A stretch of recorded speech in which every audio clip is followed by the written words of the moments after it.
우리 이 땅에 몸으로 태어나 무슨 일 하다가 무엇을 남기랴. 찬양 드리고 시작합니다.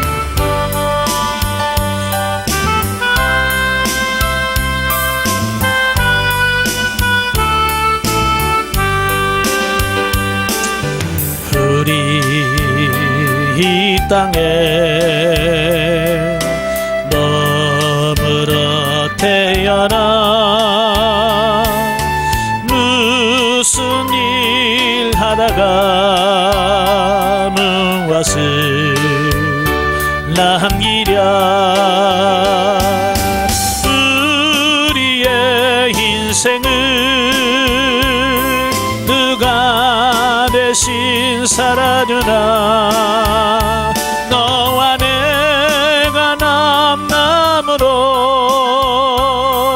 주 앞에 설 때에 우리 무엇으로 주님께 드리랴. 혹은 긴 인생 어떤 짧은 인생 그러나 누구도 영원히 살 수 없는 천국이 없다면 인생이란 너무한 것. 너와 내가 영원으로 만날 수 없다면 우리 이별을 어떻게 견디랴. 주님 안에서 영원한 생명 얻어 언젠가 또다시 만날 수 있기에 우리 헤어져도 슬프지 않을 수 있어. 너와 내가 영원으로 또다시 만나세. 주님 우리 위에 함께 계시리라. 아멘. 기도하겠습니다. 은혜로우신 아버지 감사합니다. 오늘도 우리를 사랑하셔서 귀한 시간 허락해 주시고 사도행전의 말씀을 같이 상고할 수 있도록 은혜 주셔서 감사합니다. 이 시간 성령님 우리의 눈을 열어 보게 하시고 우리의 귀를 열어 듣게 하시고 우리의 심령을 열어 깨달아지는 은혜 시간이 될 수 있도록 성령님 도와주옵소서. 시종을 맡겨오며 예수님의 이름으로 감사하며 기도합나이다. 아멘. 자, 오늘 이 시간에는 우리 사도행전 4장의 말씀을 같이 보도록 하겠습니다. 사도행전 4장의 내용이 이제 베드로와 요한이 체포되어서 재판을 받는 그런 내용이고요. 풀려나는 그런 모습을 보게 됩니다. 1절부터 4절까지 보면 베드로와 요한의 투옥에 대한 말씀을 합니다. 보면은 그 안전뱅이를 치유하고 행한 그 솔로몬 행각 설교 이후, 그러니까 3장 내용을 말하죠. 이후에 믿는 사람들이 얼마나 늘어났냐면 거기 보니까 5천이나 되더라. 근데 5천명이 누구냐면 남자들 수만 그래. 남자의 수요. 그래 이스라엘 백성들은 이스라엘 사람들은 숫자를 셀 때 보면 남자는 20살 이상 세는 거예요. 그러니까 거기에는 자, 여인들도 있을 것이고 어린아이도 있을 것이고 자, 이런 사람들 다 빼고 남자만 5천명이라는 거예요. 그러니까 엄청나게 부흥한 거죠. 그러니까 유대 종교자들이 긴장할 수밖에 없어요. 예수님만 없애면 어떻게 될 줄 알았는데 예수님 처형하고 나서 1년도 안 된 한 50일 예수님 십자가에 못 박혀 죽으시고 50일 이후에 갑작스럽게 엄청난 부흥의 역사가 일어난다 그 말이에요. 그러니까 그들이 깜짝 놀랄 수밖에 없죠. 그래서 예수님을 핍박했던 것처럼 사도들을 핍박하게 되는, 그래서 베드로와 요한을 옥에다 가두게 되는, 자, 이런 부분을 보게 돼요. 그러면 왜 그들이 그렇게 그 사도들을 핍박하고 옥에 가둘까? 그 이유는 크게 두 가지인데요. 첫째는 뭐냐면 예수님의 공생의 때와 같이 자신들이 가지고 있는 종교적 기득권을 유지하기 위해서다, 그 말이에요. 예. 그러니까 그때 당시 종교 지도자들은요, 그 로마 정부로부터 많은 어떤 혜택을 받은 것 같아요. 예. 또 백성들로부터 많은 존경도 받고, 자, 이런 거지. 자, 그러니까 그런 것 때문에, 그러니까 예수라고 하는 새로운 종파가 형성이 되어지면 어떻게 그 기득권을 모든 걸 나누어야 되잖아요. 예, 그러니까 그게 싫은 거예요. 그래서 그들을 핍박했다라고 하는 것을 보게 되어지죠. 우리 세상도 마찬가지예요. 어디든지 숫자가 많으면 유리하잖아요. 그래서 예전에 보면 종교마다 그 종교인의 숫자를 부풀렸어요. 그래서 우스갯소리로 우리 한국에 있는 종교인들만 합치면 우리나라 사람들이 몇 배나 된다. 예. 왜냐면 기독교인은 뭐 몇천만이라 그러지, 불교도 몇천만이라 그러지, 가톨릭도 몇천만이라 그러지, 뭐 다른 종교를 다 자기들이 막 얼마나 숫자를 늘려놓으니까 이걸 다 합치면 우리나라 전체 인구보다 훨씬 더 많은 거예요. 그래서 지금은 이제 5년마다 인구조사하면서 각 가정마다 이제 조사를 하니까 다 나오잖아요. 이 거품이 다 빠진 거예요. 예. 왜 그러면 늘리느냐? 예. 숫자가 많으면 그만큼 힘을 발휘하기 때문에 그러는 거예요. 정치적으로도 그렇잖아요. 예.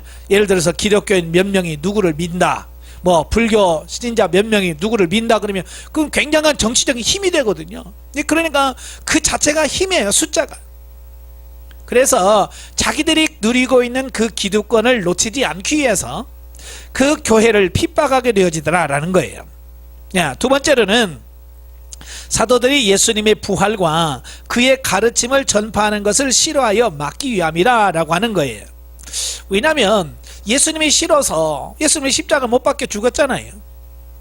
그런데 제자들이 자꾸 예수님을 십자가 못 박혀 죽인 죄가 너희다 라고 자꾸 지적하니까 자기들의 어디 수치, 치부가 자꾸 드러나는 거예요. 예. 그러니까 그게 싫은 거죠. 어찌 보면 감추고 싶은 건데 이 교회에서 자꾸 드러내니까, 그래서 그들의 가르침을 싫어한다, 그 말이. 그러나 이런 박해에 대해서 예수님께서 이미 예언하셨잖아요. 예. 내가 죽고 나면 너희를 핍박할 거다. 예수님께서 미리 다 말씀하셨어요.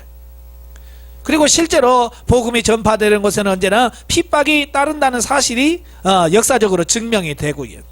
자, 그런데 놀라운 것은 그렇게 박해가 있는 가운데서도 교회가 확장되어지고 복음이 확장된다는 거예요. 예.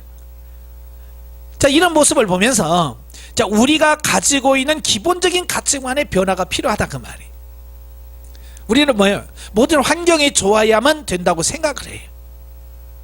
그래서 교회도 어떻게 하면 더 좋은 환경 속에서 이걸 만들까 많이 노력을 하죠. 물론 좋습니다. 그러나 정말 그렇다고 해서 진짜 영적 부흥이 일어나는가 라고 하는 부분이에요. 외적인 부흥은 일어날지 모르지만 진정한 영적 부흥은 일어나지 않는다, 그 말이. 따라서 세상의 교회에 대한 핍박은 교회의 성장을 저해하는 것이 아니라 교회의 내외적 성장과 밀접한 연관이 있음을 알고, 교회와 성도들은 세상의 핍박을 받을 때 낙심하거나 두려워하지 말고 오히려 담대함으로 자신들의 신앙을 보다 공고히 하는 전화 이복의 기회로 삼고 도우심을 베푸시는 성령의 능력을 힘입어 복음 전파에 더욱 심려를 기울여야 되겠다. 이런 가치관을 바뀌어야 되는 거예요. 어려우니까 우리가 포기해야 되겠다가 아니라 어려울수록 하나 되어서 더 기도하면서 교회를 성장해가는 어떤 그런 부분이 필요하더라라는 거예요. 지금 많은 분들이 오늘 한국 교회가 위기라고 말합니다. 점점 숫자가 줄어가고 있고요. 자, 그런 상황이에요. 자, 그러면 이 원인이 뭘까? 그 원인이 뭘까? 이 세상에 지금 교회에 핍박이 없다는 거예요. 고난이 없다라고 하는 거예요. 그러니까 신앙생활하는 사람들이 영적으로 긴장을 안 해요. 제가 중국에도 가서 일주일 동안 사역을 해봤고, 미얀마에 가서도 강의도 하고 집회도 인도해 봤는데요. 그곳에 가면 지금도 마찬가지입니다만은 여러 가지로 제약을 많이 받아요. 집회도 우리 마음대로 잘 못하고요. 자, 그렇습니다. 그런데요, 그럴수록 어떻게 하면 그들의 예배드리는 그들의 모습을 보면 살아있어요. 대외적으로는 엄청난 핍박이 있는데 그 성도 한 사람 한 사람들이 뭐냐, 살아있다고 말이에요. 그러니까 한 시간의 예배가 얼마나 소중한지 몰라, 그들에게는. 우리처럼 자주 예배가 있는 것도 아니고, 일주일에 한 번씩 예배 드리는데 그 하루가 그렇게 소중한 거예요. 그 예배 한 시간이 그렇게 소중한 거예요. 그러니까 그 예배 드리는 그 사람들이 그냥 모이겠어요? 그냥 허투루 예배 드리겠어요? 아니요. 그 한 시간의 예배를 위해서 얼마나 마음을 드리고 정성을 드리고 찬양을 할 때 그 찬양이 살아있는 찬양이 되는지 몰라요. 어찌 보면 우리 교회가 다시 영적으로 회복되어지기 위해서는 적당한 고난과 핍박이 필요하다라는 거고, 우리의 삶 속에서 닥치는 여러 가지 어려운 문제가 있을 때 그것을 도리어 감사하고 기뻐할 수 있는 우리의 삶이 되어야 된다, 그 말이에요. 자, 두 번째 단락은 이제 5절부터 12절까지인데요. 이제 공회 신문과 베드로의 변론 내용입니다. 자, 본문은 공회에서 종교 지도자들의 사도들이 보행장애, 안진뱅이라고 그랬죠. 지금은 이제 보행장애인이라고 그래요. 자, 보행장애를 갖고 있는 그 사람을 치유한 근거와 방법에 대한 질문을 던집니다. 그래서 5절부터 7절까지 보는데요. 특별히 이제 7절에 보면 그러잖아요. 사도들을 가운데 세우고 묻되 너희가 무슨 권세와 누구의 이름으로 이 일을 행하느냐라는 질문을 던지죠. 이건 굉장히 중요한 말씀이에요. 이 똑같은 질문을 예수님께도 하지요. 예수님에게 똑같은 질문을 해요. 다시 말하면 제자들에게 똑같은 질문을 한다고 하는 것은 예수님에게 그 뒤집어 씌웠던 모든 부분들을 똑같이 제자들에게 씌우겠다라고 하는 거예요. 예수님께서 벙어리 되고 귀신 들린 사람을 고쳐주니까 사람들이 다 뭐라고 그랬어요? 이 지도자들이 뭐라고 그랬어요? 이건 바알세바로 힘입어서 저런 능력을 행한다라고 말한 거예요. 귀신, 이 사단의 힘을 빌려서 한다라고 하는 거예요. 그렇게 몰아세우려고 질문하는 거죠. 그때에 사도 베드로가 성령 충만하여 그들에게 답변을 합니다. 그들이 뭐라고 말하면 너희가 이 예수 그리스도를 이단자로 몰아서 죽였으나 하나님께서 살리신 예수 그리스도의 이름으로 이러한 치유의 능력을 행했으며 바로 그 예수 그리스도가 온 세상에 구주됨을 담대하게 전했다라는 거예요. 이게 복음의 핵심이거든요. 예수 그리스도가 이 땅에 오심, 우리를 위해서 죽으심, 그가 부활하심, 그가 승천하심, 이 모든 게 뭐냐? 이게 복음이에요. 이게 복음의 핵심. 우리가 전도할 때 뭘 전해? 이걸 전해야 되는 거예요. 이게 사도 베드로가 자기들을 궁지로 몰아넣기 위해서 누구의 권세와 누구의 이름으로 이 일을 행했느냐라는 질문에 바로 너희가 죽인 예수 그리스도다. 예수 그리스도의 이름으로 이 병자를 살렸다라고 아주 담대하게 말씀을 전하는 것을 보게 됩니다. 자, 이런 베드로의 담대한 모습은 예전의 모습과 전혀 다르죠. 예전에 여종 앞에서 예수님의 제자가 아니라고 나는 예수를 모른다고 3번씩이나 부인했잖아요. 그 힘없는 여종 앞에서 부인했던 이제는 어찌 보면 유대 사회에서 가장 큰 힘과 권력이 있는 그 공회 앞에서 당당하게 내가 예수 그리스도의 제자라고 하는 사실, 예수님이 메시아라는 사실을 전한다는 거예요. 뭐가 이렇게 사도 베드로를 변하게 만들었는가? 그건 성령 충만함이, 성령 충만. 오순절에 임한 성령의 충만함이 바로 베드로를 그렇게 바꾸어 놨다라는 사실을 보게 되어집니다. 이런 걸 보면서 베드로가 성령 충만하니까 바뀌더라. 우리도 역시 오늘날 성령 충만하면 우리도 바뀐다, 변화될 수 있다. 자, 이걸 우리에게 가르쳐주고 있는 거예요. 정말로 놀라운 변화잖아요. 이런 변화를 보면서 부러워할 것만이 아니라 우리 자신도 어떻게 해야 돼? 변화되어 가야 되지 않을까? 예? 오늘도 많은 분들이 예수님을 닮기를 원해요. 변화되기를 원해요. 그래서 영성훈련도 받고요, 갖가지 훈련을 받아요. 그런데 정말 그들이 원하는 것만큼 바뀌느냐, 변화되느냐, 그렇지 않다라는 거예요. 왜 그럴까? 바로 성령의 충만함이 그들 가운데 나타나지 않는다는 거예요. 예? 성령 충만함이 안 나타나. 그럼 왜 성령 충만함이 안 나타날까? 하나님께서, 예수님께서 분명히 약속했잖아요. 예? 성령을 부어주겠다, 남종과 여종이 부어주겠다라고 약속했는데 왜 예전만큼 그렇게 성령의 역사가 뜨겁지 않는가? 왜 성령의 충만한 역사가 이루어지지 않는가라고 하는 부분이, 그것은 변화되고 싶은 마음은 있는데 기도하지 않는다 그 말이에요. 예. 한국 교회를 보세요. 기도가 어때요? 점점점 식어져 가고 있어요. 기도회가 점점점 사라지고 있어요.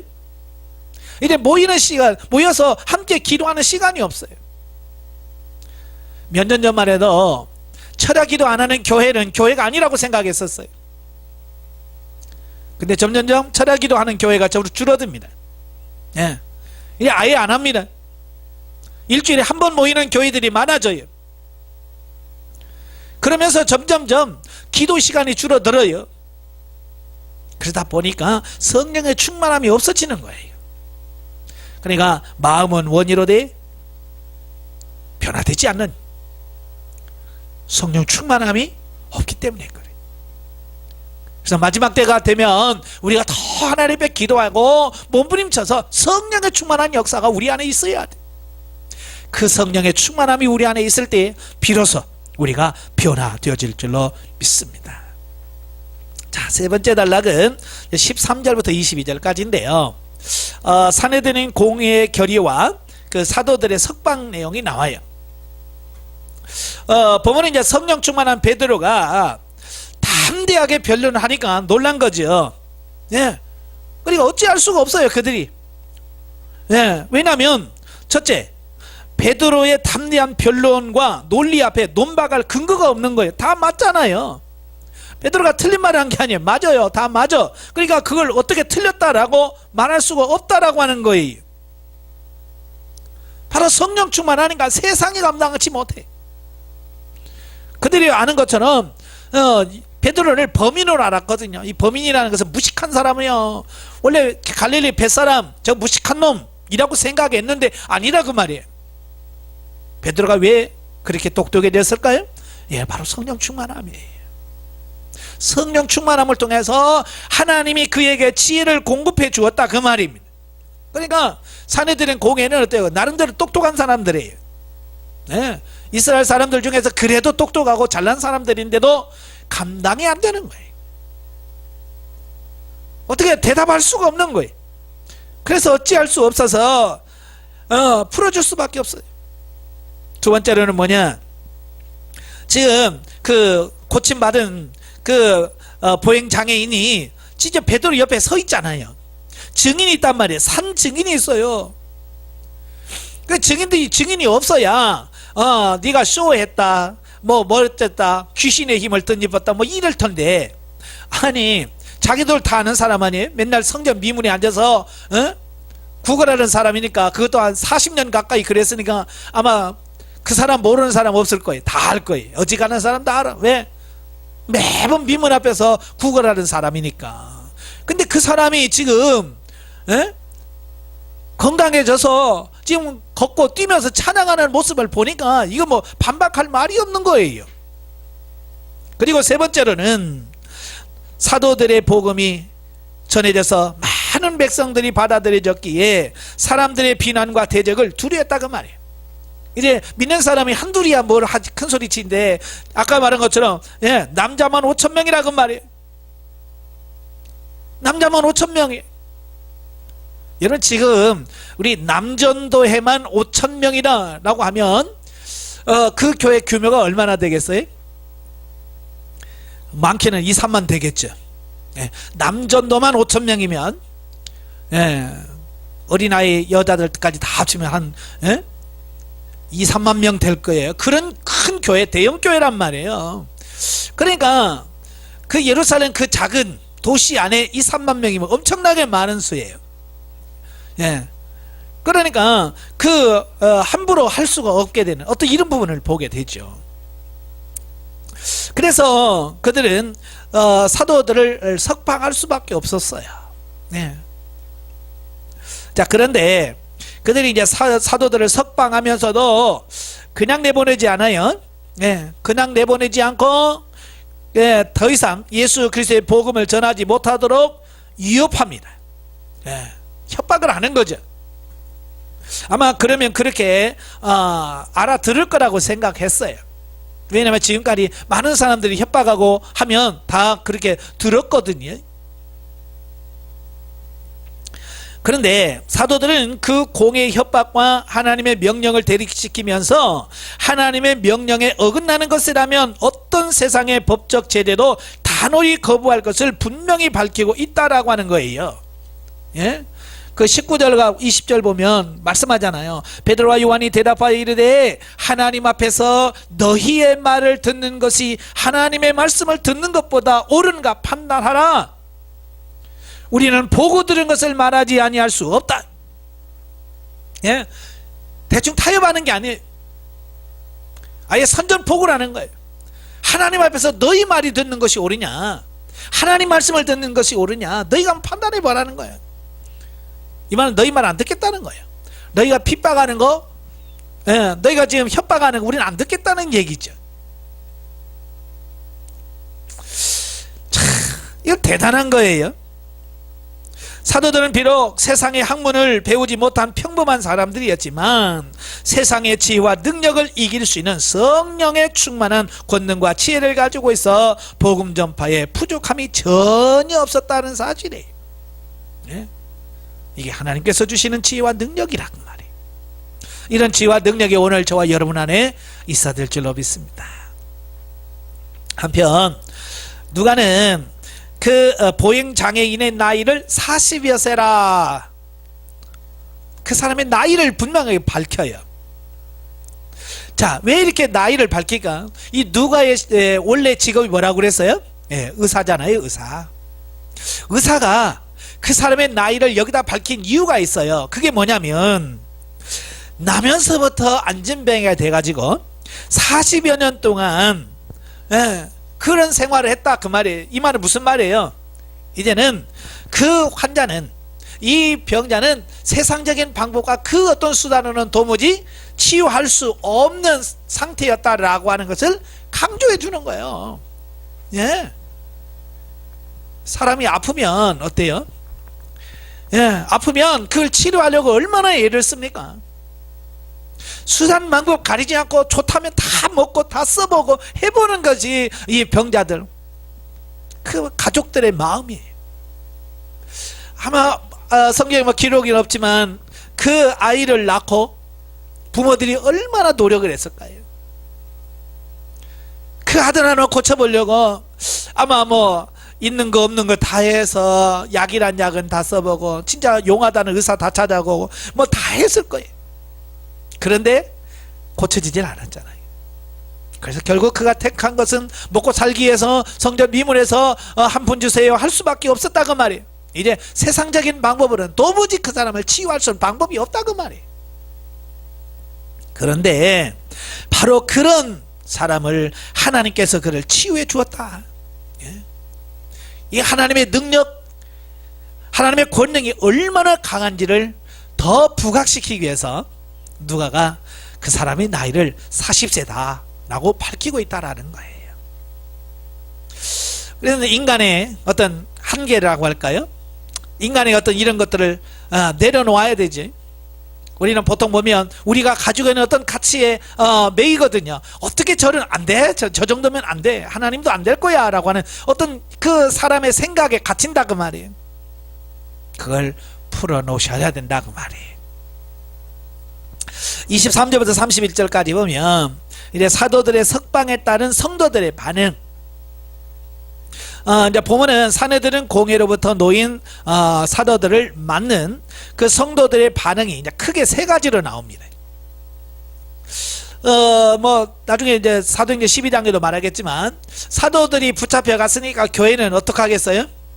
얼마나 기도했겠어요? 우리 지도자를 살려달라고.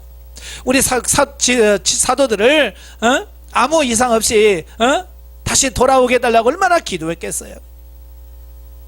그래 돌아왔어요. 되돌아왔다 그 말이에요. 자, 그는 가서 핍박을 보는 교회의 반응으로 석방된 베드로와 요한이 교회에 가서 그들의 상황을 보고하자 성도들은 예고된 박해를 생각하면서 더욱 담대한 신앙을 갖기 위하여 기도했다라고 하는 거예요. 자, 그들이 협박하는 내용들을 그들에게 전합니다. 이들이 이렇게 말하더라. 그러면 사람들이 아이고 무서워요. 이제 나 교회 안 나가요. 그래야 정상이잖아요. 근데 그게 아니라고 말이에요. 그 사도들의 보고를 듣고 그들이 예수님께서 말씀하신 그대로 되는구나. 우리가 더 정신을 바짝 차려야 되는구나. 우리가 더 성령 충만해야 되는구나. 그래서 그 성도들이 하나가 되어가지고 똘똘 뭉쳤다는 말이에요. 같이 말하면 어려운 상황 속에서도 성도들이 분열되거나 배교, 나 이제 교회 안 다녀 라고 떠나는 사람이 없이 더욱 하나 된 모습으로 모임으로써 유대 종교 지도자의 박해가 교회를 더욱 성숙시키는 계기가 되었다라고 하는 거예요. 예? 어려울수록 더 교회가 하나 되는 거예요. 이게 하나님의 능력이에요. 오늘도 마찬가지. 우리가 힘들수록 하나님 앞에 더 가까이 가셔야 돼. 고난이 올수록 우리는 점점 더 하나님 앞에 한 걸음 한 걸음 더 나가요. 왜? 고난이 뭐냐? 우리 믿는 사람들에게 오는 고난은 우리로 하여금 하나님 앞에 한 걸음 나오라고 하는 하나님의 부르심이라고 할까요? 하나님의 초청이에요. 그러니까 고난이 올수록 우리는 하나님 앞에 더 가까이 가서 하나님 앞에 더 친해지는 역사가 나타나야 돼요. 자, 그 다음에 성도들은 기도한다 그 말이에요. 예. 성도가 하나 될 뿐만 아니라 그들은 기도했어요. 성도들은 이사야 37장 15절부터 20절에 나타난 그 히스기야 왕의 기도, 또 시편 2편 1절과 2절을 인용하면서 예수 그리스도의 고난과 자신들의 고난이 동일한 것임을 강조한다 그 말이에요. 쉽게 말하면 하나님의 말씀을 붙들고 기도한다 그 말이에요. 이게 능력 있는 기도예요. 하나님의 약속을 붙드는 거예요. 물론 이게 자칫 잘못하면 욕망의 기도가 될 수 있어요. 더 중요한 것은 하나님의 뜻과 일치가 되어야지 하는 그냥 이런 부분이거든요. 그러니까 말씀 붙들고 기도한다고 해서 무조건 성경 말씀 보고 이 말씀 좋은 거야 라고 해서 그 말씀 붙들고 한다고 되는 게 아니에요. 그럼에도 불구하고 이 성경이 뭐냐? 하나님의 약속이거든요. 그러니까 그 약속의 말씀을 붙들고 기도할 때 약속하신 하나님 반드시 성취하신 하나님이시기 때문에 그 약속을 이루어 주시더라 그 말이에요. 그러니까 말씀을 붙들고 기도하시라 그 말입니다. 예, 또한 성도들의 기도는 당면한 박해만을 제거하여 평안을 원하는 수동적인 기도가 아니라 그 박해를 초월하여 그리스도의 복음이 널리 전파하게 해달라고 적극적이고 능동적인 기도를 드림으로써 먼저 그의 나라와 그의 의를 구하는 성숙한 기도의 모범을 보였다 그 말이에요. 그러니까 우리가 여기서 본받을 게 뭐냐면 기도 그들도 했고 우리도 한다 그 말이에요. 네, 기도는 누구나 할 수 있어요. 그런데 중요한 건 뭐냐? 무엇을 위해서 기도하느냐, 기도의 내용이 뭐냐, 기도의 제목이 뭐냐, 이게 굉장히 중요하거든요. 만약에 우리가 지금 그런 상황이라면 무슨 기도를 했겠어요? 여기서 여기서 이런 상황에서 기도한다면 우리가 뭐라고 기도하겠어요? 하나님 저 왼수들을 다 물리쳐 주옵소서. 아마 그렇게 기도하지 않을까요? 저 악한 것들 다 십자가 처형시켜달라고 이렇게 기도했을 거 아니에요. 그런데 그들은 그런 기도가 아니에요.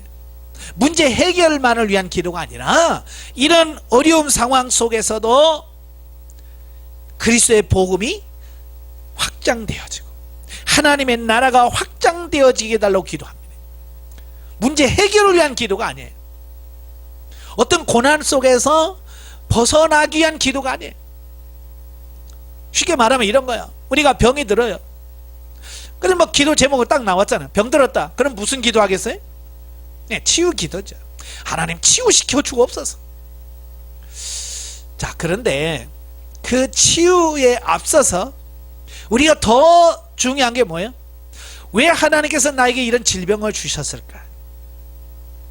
하나님께서 이 질병을 통해서 내게 원하는 게 뭘까? 그게 더 중요하지 않겠어요? 그러니까 오늘날 많은 성도들이 신앙생활하면서 기도하면서 놓치는 부분이 바로 그런 거예요. 내가 바라고 원하는 것을 이루는 걸 기도라고 생각한다. 아버지의 뜻이 이루어지고 아버지의 뜻이 성취되어지는 게 기도인데, 그래서 우리의 기도를 한번 점검해 봐야 돼. 우리 기도를 바꿔야 돼요. 오늘 이 초대교회 성도들이 기도했던 것처럼 그 박해 속에서 우리가 신앙생활을 유지하게 하시고 예수 그리스도를 떠나지 않을 뿐만 아니라 그 고난 속에서도 주의 복음이 더 확장되어지길 위해서 기도하는 간절한 기도예요. 오늘 우리의 기도가 그래야 돼요. 오늘 서로가 지금 어렵다라고 말합니다. 교회가 어렵고 사회가 어렵다고 말할 때에 빨리 교회가 성장되어지고 문제 해결해 달라는 어떤 그런 기도하기 쉬워요. 자, 그러나 정말 중요한 게 뭐냐? 아버지의 뜻이 무엇일까? 아버지가 원하는 게 뭘까? 바로 그것을 알려고 노력하고 또 그것을 위해서 기도할 수 있는 삶이 되어야 진짜 기도다 라고 할 수 있는 거예요. 자, 그리고 마지막으로, 자, 성도들의 기도에 대한 응답으로서 31절에 보면 빌기를 다함에 모인 곳이 진동하더니 무리가 다 성령에 충만하여 담대히 하나님의 말씀을 전하니라 그랬어요. 자, 여기서 빌기를 다함에 라는 말씀이 있잖아요. 자, 빌기를 다했다라고 하는 말은 원어적 의미가 뭐라고 그랬어요?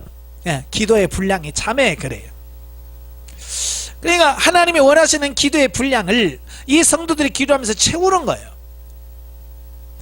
왜 우리가 역사가 나타났냐면 이 하나님이 원하는 기도의 분량에 우리가 차질 않아. 기도가 하나님의 원하는 기도는 이만큼인데 우리는 지금 이만큼 기도한다 그 말이에요. 바닥에서 기도해. 이 분량이 차야 하나님이 역사한다 그 말이에요.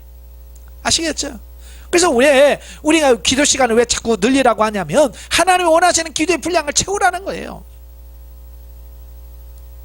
그러니까 기도 양이 채워지니까 어때요? 하나님께서 응답하시는 거예요. 그 응답이 뭐라고 그랬어요? 여기 보니까 진동하더니 모인 것이 진동했다. 이 진동이라고 하는 떨림을 말합니다. 예? 강한 흔들림을 말해요. 성령 충만하면요, 지금 성령 충만했다라고 하는 그 외적 증거가 뭐냐? 진동이 일어나는 거예요. 예? 몸에 흔들리는 거예요. 예? 강한 진동이 많은 겁니다. 이게 외적 증거예요. 그러니까 우리가 기도하면서 결국 뭐예요? 우리 몸에 진동이 올 때까지 뭐 해야 돼요? 기도하셔야 돼요. 우리가 기도하면서 진동이 안 온다고 하는 것은 아직 기도의 분량이 채워지지 않았다는 얘기예요. 예?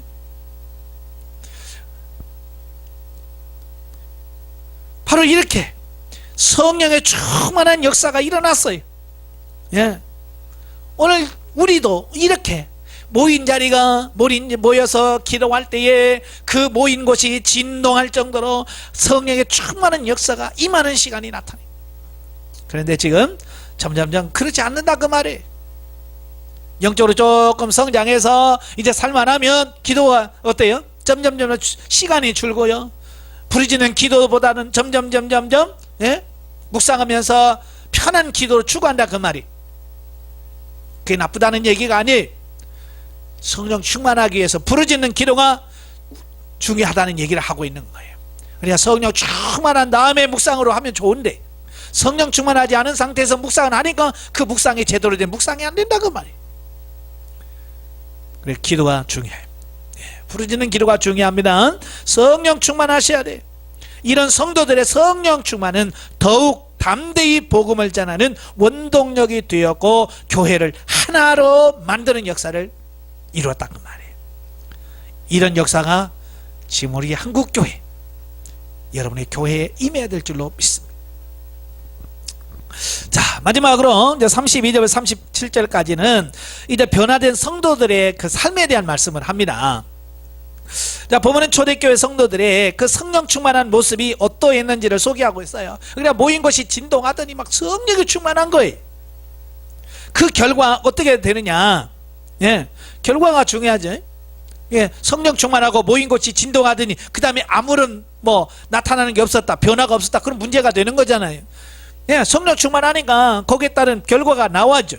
그게 뭐냐? 첫째, 초대교회 성도들이 서로의 물건을 통용하고 나누는 생활을 통해 그리스도 안에서 한 지체로서의 삶을 살았음을 보여주고 있다. 예, 은혜 받으니까요, 자기 것을 자기라고 하는 게 없었어. 모든 것을 다 통용하고 나누는, 예, 그런 삶을 살았어요. 여러분, 사람의 마음속에 물질에 대한 욕심, 자기 거에 대한 애착 다 있어요.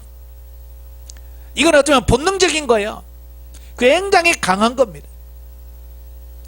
그런데 성령 충만하니까 그 강한 육신의 본능도 어때요? 해체가 돼, 해제가 돼.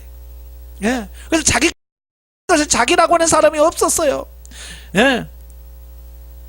이건 뭘 의미합니까? 자기 것을 자기라고 하는 사람이 없고 서로 통용했다라고 하는 말은 한 가족 식구가 됐다, 그 말입니다. 여러분, 식구가 되면 어때요? 같은 식구는 네 거 내 거 없잖아요. 그냥 쓰면 되잖아요. 그죠? 예. 뭐 네 거 내 거 그런 게 없어요. 그냥 같이 쓰는 거예요. 예. 그러면서도 뭐 말 안 하는 거 왜? 같은 가족인데. 그러니까 이 초대교회가 한 가족이 됐다는 거예요. 온전한 신앙 공동체, 한 가정 공동체가 됐다라고 하는 것을 의미하는 거예요. 이게 성령 충만해야만이 가능해지는 거예요. 오늘 교회가 분열되어져서 교인들끼리 서로 싸우고 당파를 이루어서 한쪽에서는 예배당 문 막고 한쪽에는 예배 드린다고 난리를 치고 1층 내서 따로 예배 드리고 또 뭐 교육관에서 따로 예배 드리는 교회가 얼마나 많아요. 안타까운 거예요. 성령 충만함이 없기 때문에 나타나는 현상이에요. 우리가 기도하셔야 됩니다. 예. 그 다음에 이런 공동체의 생활이 예수 그리스도의 부활과 그 은혜의 메시지와 연결되고 있다는 사실을 주목할 만하다. 즉 예수 그리스도의 부활을 믿고 은혜를 받아 나눔의 생활을 했기에 핍절한 사람이 없다는 것. 예. 참 예수 그리스도의 부활, 예, 그걸 다 믿어보니까 어때요? 내가 가진 게 이거 의미가 별로 없는 거예요. 예? 예? 전에는 재물을 많이 쌓아두는 게 큰 의미였어요. 내 재산이 얼마고, 예? 이게 참 자랑거리였지만 예수 그리스도 부활을 경험하고 나면 그게 의미가 없어. 그게 무슨 의미? 없어요. 그래서 서로 나눠지는 거예요. 그러니까 교회 안에 핍절한 사람이 없어서 굶는 사람이 없어요. 모든 사람이 서로 있는 건 내놓고 그래서 같이 먹고, 예, 같이 모두가 다 공평하게 사는 거예요. 그러니까 공산주의가 바로 이걸 베낀 거예요. 그래서 우리가 공동으로 살자, 모든 걸 공동으로 하자라고 했지만 공산주의는 실패했어요. 왜요? 거기는 성령의 역사가 없었어요. 초대교회는 됐는데 그들은 안 돼요. 왜요? 성령의 역사가 없이는 안 된다니까요. 예, 성령의 역사가 안 돼. 그래서 공산주의는 실패하고 만 거예요. 그러나 이 초대교회는 그런 공산주의적인 사고가 아니라 복음으로 하나 됐거든요. 성령으로 하나 되니까 이게 가능한 거예요. 이것은 결국 외적으로 담대하게 복음을 전파하고 내적으로는 서로 뜨겁게 살아가는 교회의 본질을 나타내는데, 이러한 초대교회의 모습은 하나님 사랑과 이웃사랑이라고 하는 가장 큰 계명을 실행하여 예수님의 가르침을 몸소 실천한 것인 바 완전한 사랑의 공동체인 천국의 모습을 예시해 준다, 그 말이에요. 예? 천국 이와 같은 모습이에요. 오늘 이런 모습이 우리 교회, 한국교회, 여러분의 교회, 우리 교회에 있어야 된다, 그 말이에요. 이 부분을 놓고 우리 같이 기도하면서 노력하면서 회복되어지는 역사가 있어야 될 줄로 믿습니다. 자, 오늘은 이제 성경 계시 발전 사적 2에서 이 재판이라고 하는 말을 한번 보겠어요. 자, 오늘 사도들이 그 사내들인 공회에서 재판을 받잖아요. 예, 성경에 이 재판이라고 하는 말이 141번 나와요. 그러니까 굉장히 많이 나오는 거죠. 예, 그러니까 성경 한 권당 최소한 재판이라는 말이 두 번 이상 나온다는 얘기지. 예. 자, 재판이라고 하는 말을 국어사전에 찾아보니까 이래요. 사법기관이 법률에 근거하여 소송에 대한 공권적 판단을 내린. 그러니까 국가의 사법기관이 있잖아요. 사법기관이 정해놓은 그 법, 헌법이 있어요. 나라마다 법이 있죠. 그 법에 근거해서 소송에 대한 공권적인 판단을 내리는 것이 바로 재판이라고 할 수 있어요. 그럼 왜 재판이 있냐? 예? 왜 재판을 하냐 하는 거죠. 사람이 있는 곳에는 반드시 문제가 발생합니다. 왜요? 우리 모두가 다 타락했잖아요. 타락한 사람들이 살고 있기 때문에 사람들이 모이면 거기서 사고가 생기고 사건이 생기게 돼 있어요. 분쟁이 있을 수밖에 없다 그 말이에요. 그러니까 서로 싸울 수밖에 없어. 그러면 그걸 공정하게 시시비를 가려줘야 될 필요성이 있는 거예요. 예.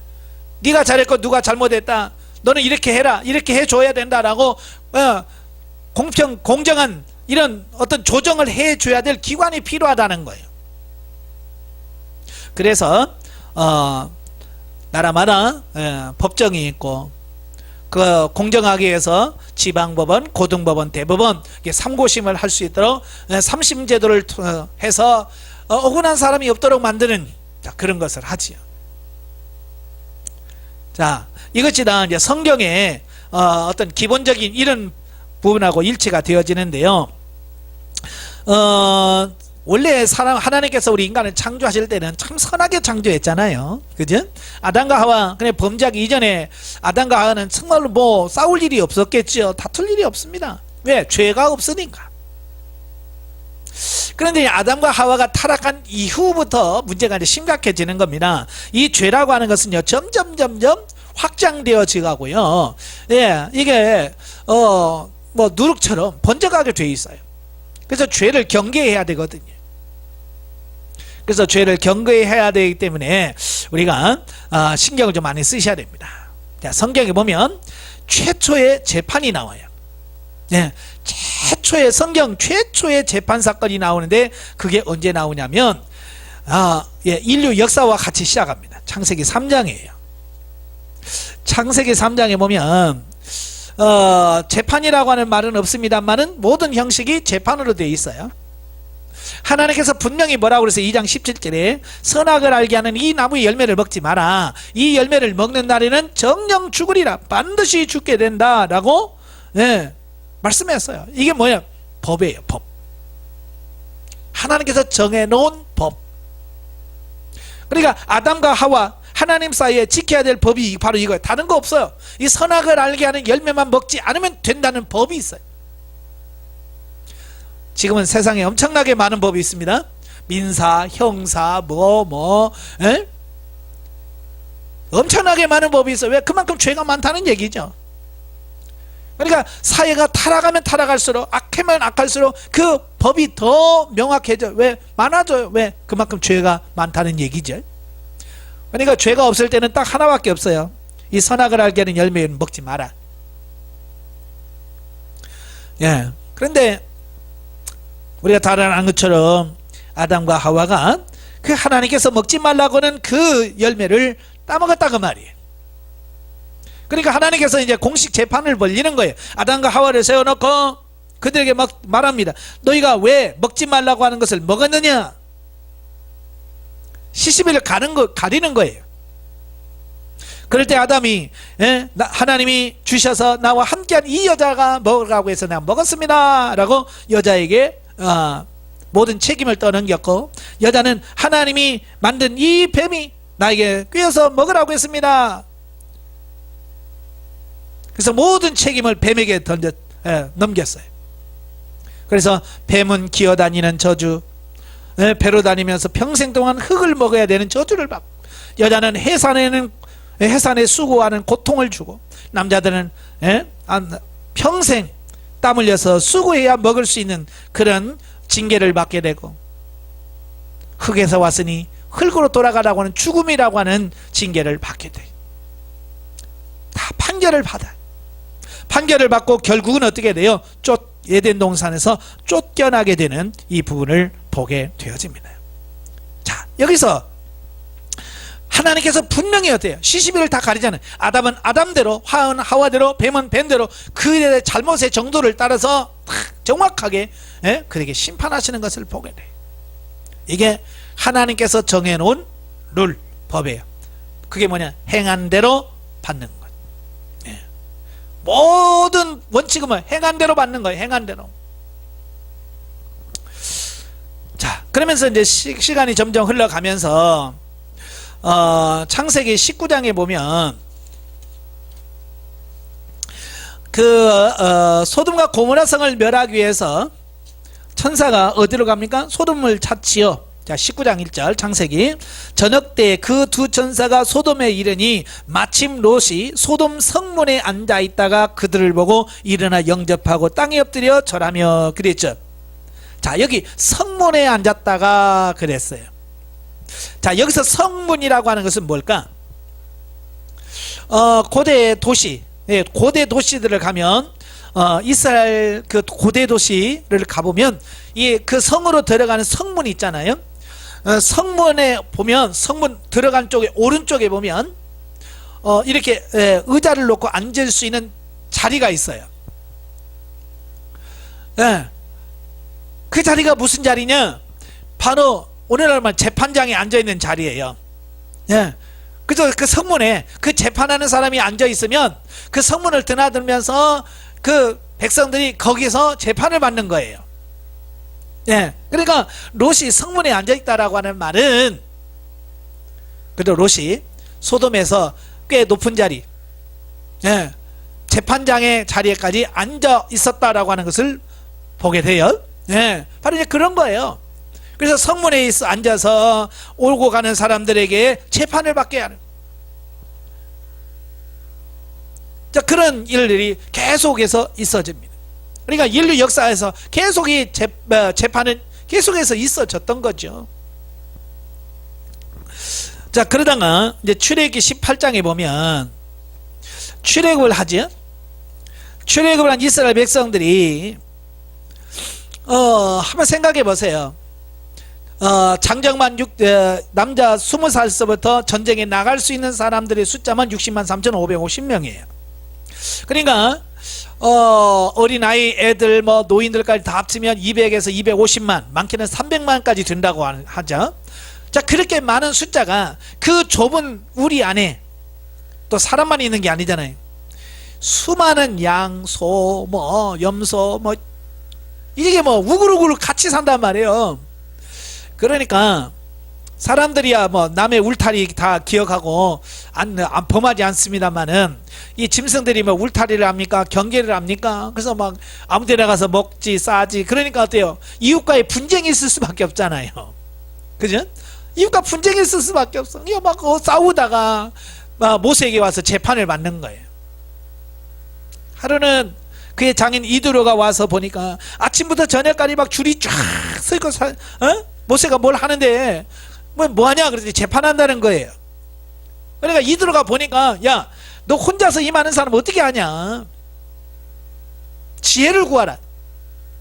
그러면서 그에게 말하죠. 이 중에서 하나님을 두려워하고 지혜로운 사람, 정직한 사람을 세워서 1000부장을 세우고 100부장을 세우고 50부장을 세우고 10부장을 세워라. 그래서 기본적인 아주 작은 것은, 사소한 것은 그들이 해결하고, 그들이 해결할 수 없는 문제를 네가 해라. 그래서 요즘은 삼심제도라고 있잖아요. 지방, 고등, 대법원입니다. 자, 여기는 뭐야? 10부장, 50부장, 100부장, 1000부장, 사심제도. 모세까지 50제도예요. 5번에 걸쳐서 상고해서 문제를 해결할 수 있는 바로 그런 터를 마련해 놓았어요. 그러니까 얼마나 그 재판의 공정성을 기하려고 했는지 아시겠죠? 30이 아니라 50제도였으니까 얼마나 많은 좋은 제도겠어요. 그만큼 재판을 공정하게 하려고 하는 거예요. 그 이후에도 뭐 신명이나 민수기나 레위기에 보면 재판 나올 때는 반드시 하나님께서 뭐라고 하면 공정하게 해라. 부자라고 봐주지 말고, 또 그렇다고 해서 가난한 자라고 봐주지 말고 공정하게 해라. 그 얘기를 누차 하는 거예요. 이게 재판은 항상 뭐예요? 공정해야 된다. 이게 가장 기본적인 룰이에요. 그러니까 이 사법부가 타락하면 그 나라는 완전히 타락한 거예요. 그러니까 타락해서 마지막 보루가 이 사법부거든요. 그러니까 사법부가 망하면 다 망하는 거예요. 그러니까 이 나라의 사법부를 위해서 늘 기도하셔야 돼. 법원이 바르게 세워달라.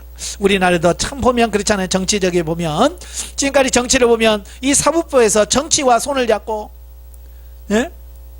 사형을 시키고 그런 많이 있잖아요. 그러니까 이 나라를 선진국이라고 하지 않는 이유가 그거예요. 물론 선진국이라서 다 100% 옳지는 않아요. 미국이라고 다 100% 공정하지는 않아요. 거기도 나름대로 또 이런 게 다 있어요. 자, 그다음은 열왕기상 7장에 보면, 열왕기상 7장 7절에 보면 무슨 말이 나오냐면, 솔로몬이 이제 궁궐을 지어요. 솔로몬은 궁궐을 짓죠. 궁궐을 지으면서 뭘 지느냐면 7절에 보면 또 심판하기 위하여 보좌의 주랑 곧 재판하는 주랑을 짓고 온 마루를 백향목으로 덮었고 그랬어요. 그러니까 솔로몬 궁궐을 지으면서 뭘 지었다고요? 재판하기 위하여 보좌의 주랑 곧 재판하는 주랑, 요즘으로 말하면 법정을 만들었다는 말이에요. 최초로 법정을 만든 거예요. 아까 롯에 대해서 설명했잖아요. 예, 성전 앞에 성문 앞에 이렇게 의자 갖다 놓고 앉아서 백성들을 재판하는, 그래서 시장이나 어떤 사람들이 많이 모이는 시장이나 공터에서 주로 재판했어요. 그런데 솔로몬 때는 이제 아예 정식으로 재판하는 장소를 마련합니다. 그래서 재판하는 장소를 마련해서 그곳에서 재판을 하죠.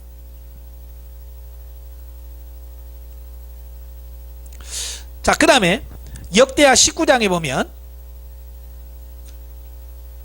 역대하 19장에 보면 누가 나오냐면 여호사밧 왕이 나와요. 예, 역대하 19장 이제 4절부터 11절까지 보면,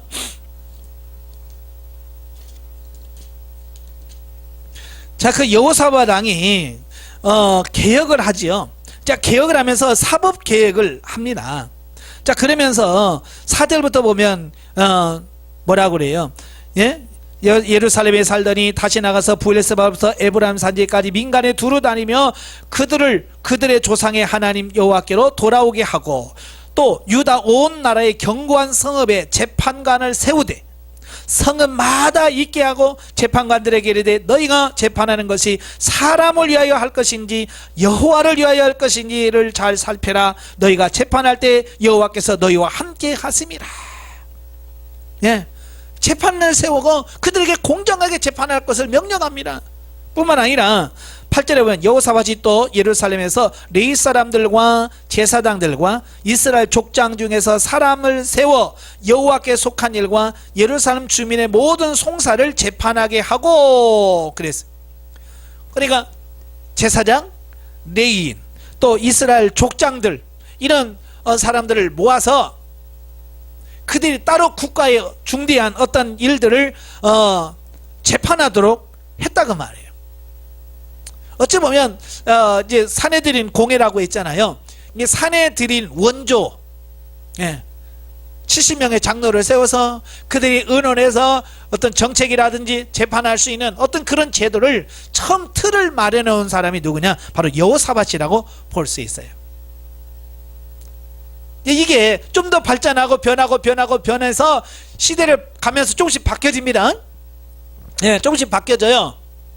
그러다가 이제 한때는 이 사두개인, 이 제사장들만 중심으로 이루어졌다가 바리새파가 득세하면서 이제 바리새파도 같이 포함이 되고, 자, 그래서 산에 드는 공예는 사두개인들과 바리새파 사람들, 이런 사람들이 모여서 그 사내들인 공회를 형성해서 재판을 하게 되는 이런 부분을 보게 돼요.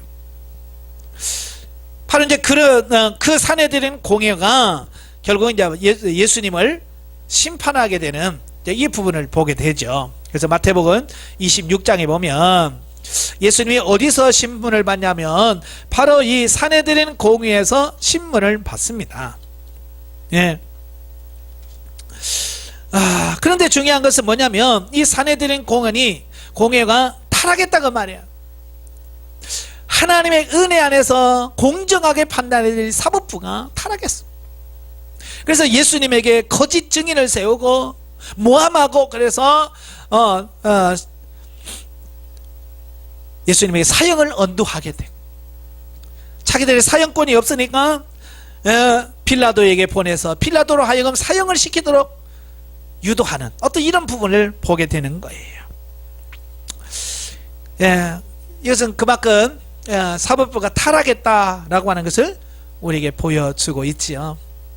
그 예수님을 죽인 그 사법부가 오늘 본문에 보면 또 베드로와 요한을 붙잡아 놓고 그들을 또 신문하게 되는 것을 보게 돼요. 타락하면 하나님의 뜻이 나오지 않죠. 그러니까 하나님의 뜻에 거슬리는 재판할 수밖에 없는 거예요. 하나님의 뜻은 복음이 전파되어서 만방의 교회가 세워지는 건데 하나님의 뜻을 모르니까 핍박하고 협박해서 다시는 예수 이름을 전하지 못하도록 하는 이 부분을 보게 되는 거예요. 자, 시대가 갈수록 어때요? 점점 규모적으로 발전하고 그냥 마당에서 하던 재판이 이제 정식적으로 재판정이 세워지고 또 70명의 회원들이 모여서 같이 나누고요. 이건 발전했어요. 발전한 건 사실이에요. 그런데 하나님께서 왜 그러면 그렇게 재판에 대해서 그렇게 신경을 많이 쓰실까?